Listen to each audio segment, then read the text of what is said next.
আসসালামু আলাইকুম। আমাদের ক্যাম্প কমান্ডার স্যারের নেতৃত্বে বিশেষ অভিযান পরিচালনা করে আমড়াখালী থেকে একটু আমড়াতলি বাজারে একটা স্যারের ইনফরমেশনে আমরা আসি। এসআইবি কমান্ডার সরকার একটা গাড়ি আটক করা হয়। গাড়ি আটককৃত গাড়ির মধ্যে ভারতীয় অ্যাম্পল, যেটা ইঞ্জেকশন মাদকদ্রব্য হিসাবে পাওয়া যায়, সেটা জব্দ করি। এবং এ হচ্ছে সিএনজি, যার সিএনজিতে আটক করা হয়েছে। এই হচ্ছে যার সিএনজিতে আটক করালাম সেটা।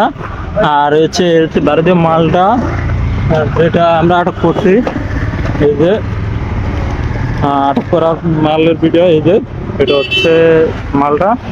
আর গাড়িতে 3 জন যাত্রী ছিল, 4 জন ছিল। যে গাড়ির মালের মালিক সে বাইকে গেছে। আর হচ্ছে 3 জন যাত্রী যারা স্টুডেন্ট পরিচয় দিচ্ছে আমাদের কাছে।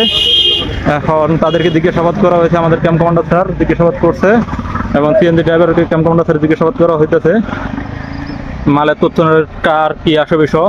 এবং সে বলতেছে তার বক্তব্য।